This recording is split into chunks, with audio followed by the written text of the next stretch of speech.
In this video, we're going to see the relationship of reflections about the axes and derivatives. So recall, if we replace y by minus y, the graph is reflected over the y-axis. So g of x is the opposite of f of x. It's y equals f of x, then we have minus y equals f of x, which is the same as y equals minus f of x. So g of x then is the opposite of f of x. G prime is the opposite of f prime of x. So from the constant multiple rule, we see that the derivative is also reflected over the x-axis. So we can see that, for example, if we let y be the square root of x, or x to the 1/2 power, g of x is the opposite of x to the 1/2 power. So f prime is 1/2 x to the negative 1/2, or in other words, 1 over 2 square root of x for the derivative. So here you see the original function in blue, f square root of x, its derivative here. Okay, the reflected image of the blue is the red one, that's the g of x, and its derivative turns out to be a reflection of the derivative of the original function. You can see that it's 1/2 times negative 1 is negative 1/2, and then that power goes down 1 to x to the negative 1/2, or negative 1 over 2 square root of x. And if you look from here to here, you just put a negative out front, which is equivalent to changing the sign on the whole thing, on the y.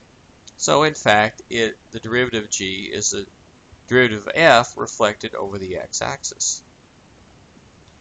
Now what about if we reflect over the y-axis? Okay, if we replace x by minus x, we go over the y-axis. So g of x is f of minus x, that's going to be reflected over the y-axis. And g prime of x is the derivative of f with a negative, evaluated at negative x, times the derivative of negative x. That's a chain rule going on there. Well, notice here we've changed the sign of both x and y, and so that will be a rotation of 180 degrees, or pi radians, about the origin, or in other words, reflected over both axes. So let's see that in work here. Again, if we start with square root of x, that's the blue one, and again, here's the derivative that we just looked at. Here's the formula for it, 1 over 2 square root of x. And if we change the sign on x, let's see that we get 1/2, and we get negative x to the negative 1/2 times the derivative of negative x, which is another negative. So that makes a negative out front, which results in negative 1 over 2 square root of negative x. So notice we basically changed the sign of both x and y. So it's the opposite of f prime of negative x. So it's going to be rotated about the origin. So if we graph this one, y equals negative 1 over 2 square root of negative x, we get the green graph here, which is a rotated image of the purple graph here. So kind of cool, huh? So if you reflect the original one over the y-axis, then you're going to rotate the derivative about the origin, 180 degrees. If you reflect over the x-axis, then you're going to reflect the derivative over the x-axis.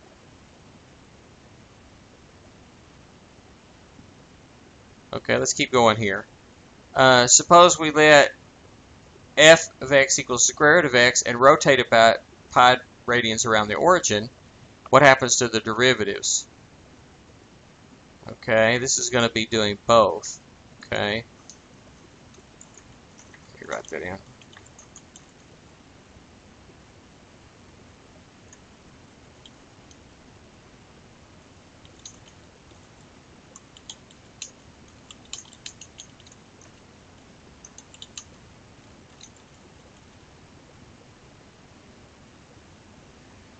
Okay, so if we do that and see what happens to the derivative, let's see what happens there.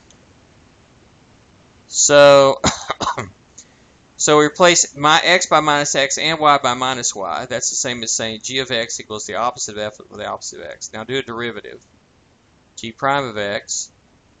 Let's see that negative x is out front from the constant multiple rule. Then we do the chain rule here, so it's f prime of the opposite of x times the derivative of negative x. Thus, that's negative 1 times that negative 1 is 1, and we get f prime of the opposite of x. Okay, what does this do? Well, that is just a essentially just takes f prime of x and changes x to negative x. That's going to reflect over the y-axis. So if you rotate the original about the origin 180 degrees, then the derivatives will be reflections about the y-axis. So again, let's do it with y equals x squared. And again, the y equals x squared is right here in the first quadrant in blue. Its derivative is also only in the first quadrant, the purple one here. Same formula as we did a while ago. Now, to get a rotated image down here in the third quadrant, we replace y by minus y and x by minus x, and solve for y. We get y, or g of x, is the opposite of the square root of the opposite of x, and that gives you the red graph down here in the third quadrant. And its derivative turns out to be 1 over 2 square root of negative x. It's right here in the second quadrant, which is a mirror image of what we had for the derivative over here, the original, in the first quadrant. So we rotate the image of the original function. We rotate the original function 180 degrees to get its image, or pi radians, and then we get but the derivatives are reflections of each other. So that's kind of the opposite of what we saw up here when we started with the image, the original functions being reflections over the y-axis. Their derivatives are rotated 180 degrees. But if we take the originals and rotate them 180 degrees, then the derivatives are reflected. Interesting.